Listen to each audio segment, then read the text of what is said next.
પ્રકરણ 16 જ્ઞાન સંન્યાસમાં અષ્ટાવક્ર મુનિ જ્ઞાનની અંતિમ પરાકાષ્ઠા અને આત્મ સાક્ષાત્કાર પછીની સ્થિતિનું વર્ણન કરે છે. તેઓ શિષ્યને સંબોધીને કહે છે કે વિવિધ શાસ્ત્રોનું વારંવાર રટણ કરવું કે ગુરુના ચરણોમાં બેસી રહેવાથી કલ્યાણ પ્રાપ્ત થતું નથી. શાસ્ત્રો, ગુરુ અને સંપ્રદાયો તો માત્ર માર્ગદર્શક છે, જે લક્ષ્ય સુધી પહોંચવાનો સાચો રસ્તો બતાવે છે, પરંતુ સાધના અને પુરુષાર્થ તો શિષ્ય પોતે જ કરવાના હોય છે. તેઓ સાધ્ય નથી, માત્ર સાધન છે. અષ્ટાવક્ર એક સુંદર ઉદાહરણ આપે છે. આકાશમાં ઉગેલા ચંદ્રને કોઈ વ્યક્તિ આંગળી ચીંધીને બતાવે તો આપણે આંગળીને ચંદ્ર માનીને પકડી લેવાની જરૂર નથી. આંગળી તો માત્ર ચંદ્રની દિશા બતાવવાનું એક સાધન છે, એક સંકેત છે.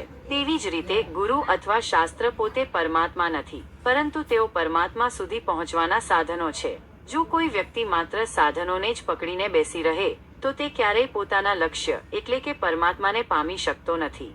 મુનિ ભારપૂર્વક જણાવે છે કે ઉલટો પરિશ્રમ કરવાથી સુખની જગ્યાએ દુઃખ પ્રાપ્ત થાય છે. તેમનો કહેવાનો અર્થ એ છે કે બાહ્ય ક્રિયાઓ અને ઉપદેશોમાં અતિશય ડૂબી જવાથી આંતરિક શાંતિ મળતી નથી. પરમાત્માને ઇન્દ્રિયો દ્વારા કોઈ જાણી શકતું નથી, જોઈ શકતું નથી. આ સરળ ઉપદેશને પણ જો કોઈ વ્યક્તિ સમજી લે તો તે નિર્વાણરૂપ પરમ સુખને પામી શકે છે. કારણ કે સાચું જ્ઞાન ઇન્દ્રિયોની મર્યાદાઓથી પર છે અને આત્માની અનુભૂતિ દ્વારા જ પ્રાપ્ત થાય છે. અષ્ટાવક્ર રોજિંદા જીવનની એક સહજ ક્રિયાનું ઉદાહરણ આપીને સમજાવે છે.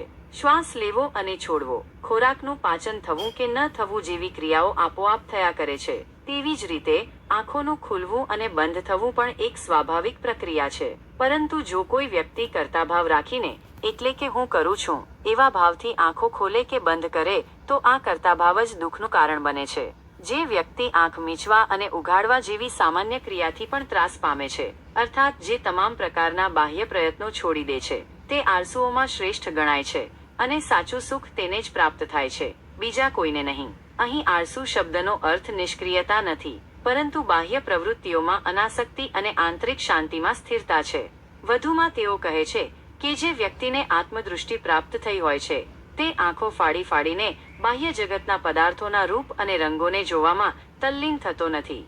ભલે તેની સામે કોઈ અત્યંત સુંદર સ્ત્રી હોય કે કોઈ ભવ્ય સરઘસ હોય, તેને તે જોવાની લાલસા થતી નથી. એટલું જ નહીં, જો કદાચ તેની આંખો સામે કોઈ બીભત્સ દૃશ્ય હોય કે કોઈ ઘૃણાજનક વસ્તુ હોય તો પણ તે તિરસ્કારપૂર્વક પોતાની આંખો બંધ કરતો નથી, કારણ કે તેને આત્મજ્ઞાન દ્વારા પરમ સુખની અનુભૂતિ થઈ ગઈ હોય છે.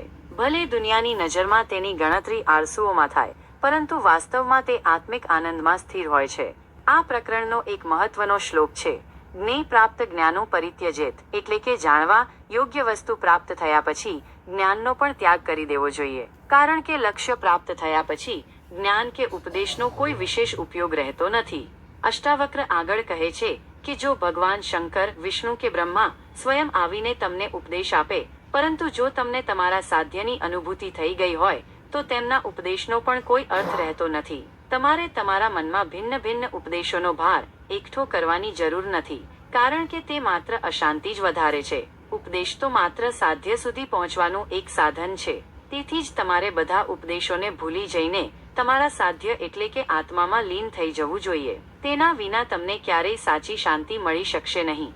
આ પ્રકરણના અંતમાં અષ્ટાવક્ર મુનિ કેટલાક મહત્વના શ્લોકો દ્વારા પોતાના ઉપદેશનો સારાંશ રજૂ કરે છે. આચક્ષ્ય શૃણુવા તાત નાના શાસ્ત્રાણ્યનેકશઃ તથાપિ ન તવ સ્વાસ્થ્ય સર્વ વિસ્મરણાદતે.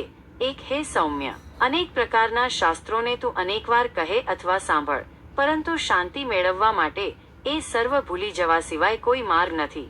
ભોગન કર્મ સમાધિ વા કુરુ વિઘ્ન તથાપિ તે ચિત્તન નિરસ્ત સર્વાશ્મત્યર્થ રોચ ઇષ્યતિ. LL2 હે સુજાણજનક, ભોગ, કર્મ કે સમાધિ ગમે તે કર અને તું એ બધું આશારહિત કરીશ તો પણ તારું ચિત્ત તને ઘણું જ લોભાવશે.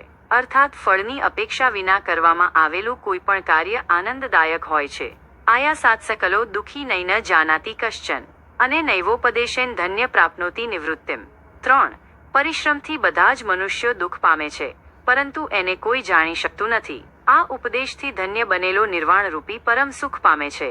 વ્યાપારે ખિદ્યતે યસ્તુ નિમેષોન્મેષયોરપી તસ્યાલસ્ય ધુરીણસ્ય સુખ નાન્યસ્ય કસ્યચિત. 4. જે મનુષ્ય આંખ મીચવા ઉઘાડવાની ક્રિયાથી પણ ખેદ પામે છે, એવા આળસુઓના આગેવાનને જ સુખ પ્રાપ્ત થાય છે, બીજાને નહીં. અહીં આળસનો અર્થ બાહ્ય પ્રવૃત્તિઓમાં અનાસક્તિ છે. ઇદમ કૃતમિદમ નેતિ દ્વંદ્વ મુક્ત યદા મનઃ ધર્માર્થ કામ મોક્ષેષુ નિરપેક્ષ તદા ભવેત. 5. આ કર્યું આ નહીં એવા દ્વંદ્વોથી મન જ્યારે મુક્ત થાય છે ત્યારે ધર્મ, અર્થ, કામ અને મોક્ષ પ્રત્યે તે ઉદાસીન બને છે. અર્થાત તેને કોઈ પણ બાબતની અપેક્ષા રહેતી નથી. વિરક્તો વિષય દ્વેષ્ટા રાગી વિષયલોલુપ ગ્રહમોક્ષ વિહીનસ્તુ ન વિરક્તો ન રાગવાન. 6. વિષયોનો દ્વેષી વિરક્ત છે અને વિષયોનો રાગી વિષય લોલુપ છે, પરંતુ ગ્રહણ અને ત્યાગ વિનાનો તો વિરક્ત પણ નથી કે રાગી પણ નથી, તેથી તે પર છે. તેણે બંનેથી મુક્તિ મેળવી લીધી છે. હેયોપાદેતા તાવત સંસાર વિટપાંકુર સ્પૃહા જીવતી યાવહે નિર્વિચાર જ શાસ્પદમ. 7. જ્યાં સુધી તૃષ્ણા જીવતી હોય ત્યાં સુધી ગ્રહણ અને ત્યાગની ભાવના સંસાર વૃક્ષનો અંકુર ગણાય છે. તૃષ્ણા નાશ પામે તો તે નિર્વિચાર અવસ્થા રૂપ જ છે. પ્રવૃત્તૌ જાયતે રાગો નિવૃત્તૌ દ્વેષ એવ હિ નિર્દંદ્રો બાલવદ્ધિમાનેવ મેવ વ્યવસ્થિત. 8. પ્રવૃત્તિમાંથી રાગ જન્મે છે અને નિવૃત્તિમાંથી દ્વેષ જન્મે છે. આથી બુદ્ધિશાળી અને દ્વંદ્વરહિત પુરુષ બાળકોની પેઠે જેમને તેમ સ્થિત રહે છે. તેઓ કોઈ પણ પ્રકારના આવેગોમાં ફસાતા નથી. હાતુમિચ્છતિ સંસારુ રાગી દુઃખજીહાસયા વિતરાગો હિ નિર્મુક્તસ્તસ્મિન્નપી ન ખિદ્યતિ. 9. રાગી પુરુષ દુઃખથી છૂટવાની ઈચ્છાથી સંસારને છોડવા ઈચ્છે છે, પરંતુ રાગ અને દુઃખ રહિત પુરુષ સંસારમાં રહે પણ ખેદ પામતો નથી. તેને કોઈ પણ પરિસ્થિતિ દુઃખી કરી શકતી નથી. યસ્યાભિમાનો મોક્ષેડપી દેહેડપી મમતા તથા ન ચ જ્ઞાની ન વા યોગી કેવલ દુઃખ ભાગ સૌ. 10.